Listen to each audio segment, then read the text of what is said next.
Ladies and gentlemen, you've often heard people say time is money. But the question is, how much money?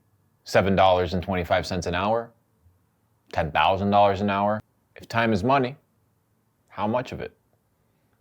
The reason I ask this, and the reason it's extremely important for you to understand, especially as a business owner and as an entrepreneur, is you need to be able to know what your hour is worth. What is your time worth? I had recently sat down with an entrepreneur. I think he was about 22 or 23. He'd done about 10 grand profit that month, right? And he came to me, he was like, dude, I'm super happy. I made $10,000 this month. It was a great time. It was a great experience, but I feel super drained. I'm like, why are you drained? Dude, because I was working so hard. I had to pull all-nighters. I had supply chain issues. I had so many problems coming, and I had to spend so much time working. I was like, well, what do you mean so much time working?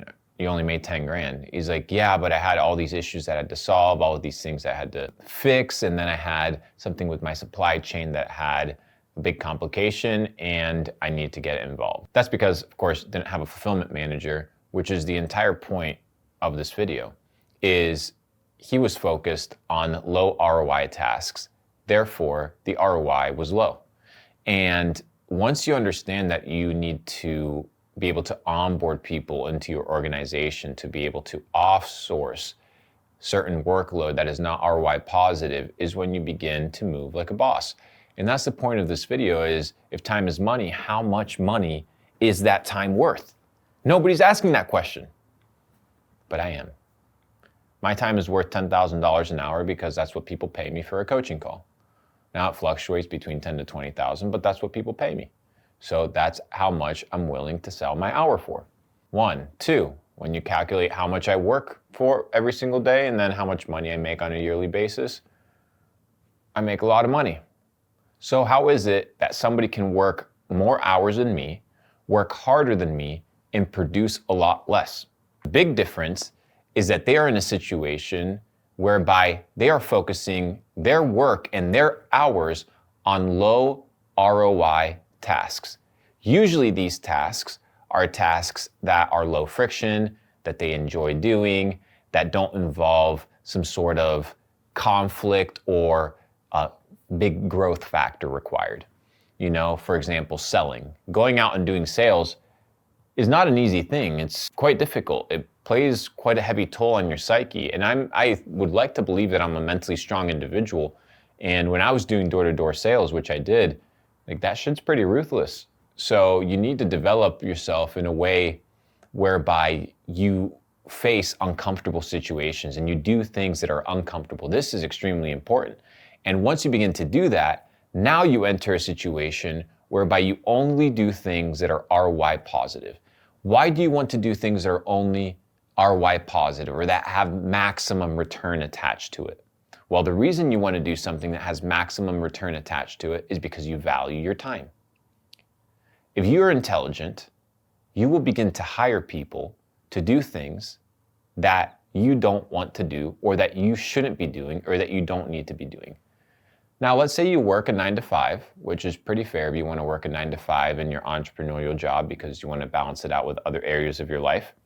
Let's say you work 40 hours a week and you work 50 weeks out of the year, right? If you break down how much you'd be making per hour, that is $500. $500 per hour if you were to work a 40-hour work week for 50 weeks in a year, right? Do the math, that sounds about correct. So the question is, at $500 an hour, should you be washing dishes? If your time's worth $500 an hour, right, should you be answering bullshit emails or booking your own flight? I was sitting with a high-level entrepreneur, made about $2.5 million, $3 million last year. And we're sitting on the yacht, and he's booking his flight. He was gonna go do some sort of business meeting somewhere. And I look at him and I'm like, what are you doing? He's like, oh, I'm booking my flight. I was like, what do you mean you're booking your flight? He's like, oh yeah, it only takes 2 minutes. I'm like, okay. Do you understand? Because He could have just hired somebody and sent a text message, hey, I'm going from here to here. I want to leave on this date in the morning. Here's a photo of my passport. It gets booked, right? Why can't you have somebody do that for you to liberate what I call mental real estate? You liberate mental real estate, and now you're in a situation where you can use that mental real estate to have high yield returns. People talk about physical real estate, but they don't talk about mental real estate and the importance of cultivating the mental real estate to getting what I like to call mental ROI. People talk about physical ROI and cash ROI that comes from physical real estate, but they never talk about the ROI that comes from understanding how to build your mental real estate and how to declutter all the bullshit that is inside of it. So ladies and gentlemen, please be extremely conscientious of this and figure out what is your time worth. So if you want to make $1 million a year and your hour's worth $500, then you're not going to do any task that is worth less than $500. Find somebody to do it or don't do it. Now, I'm not talking to the people that have no money. I'm talking to the people that want to get to next level in business, to their next level as an entrepreneur. People that already have something going but need to scale. In order to do that, you need to understand systems and operations. We teach this inside Capital Club, how to build a 9-figure business, because we've done that. Obviously, one of my co-founders, Steve Tan, has built an organization with over 1,500 employees, $100 million a year in e-commerce, absolute savage. So we understand how the name of the game is dictated. And we understand how the rules are made. And we understand who calls the shots. And it's usually the person that is doing all the thinking. John D. Rockefeller said, "He who works all the time has no time to make money." What did he mean by this? Is that the person that is occupied their entire time focused on labor, which is not a bad thing, but if your entire time is focused on labor, thinking that that's the solution to money and to wealth creation, they don't understand what money is, right? Or how it's created, or how it's multiplied, or how it's even preserved. So you need to be the person that exchanges money for time instead of time for money. Right now, a lot of you guys are moving like hustlers and you're not moving like bosses. To move like a boss, you need to first be in a situation where you're not doing all these bullshit, meaningless, small, petty tasks that could be offshored and offboarded to your employees, right? If you want to build an army, you got to start building an army. It's the name of the game. Nobody's going to go out and hire for you.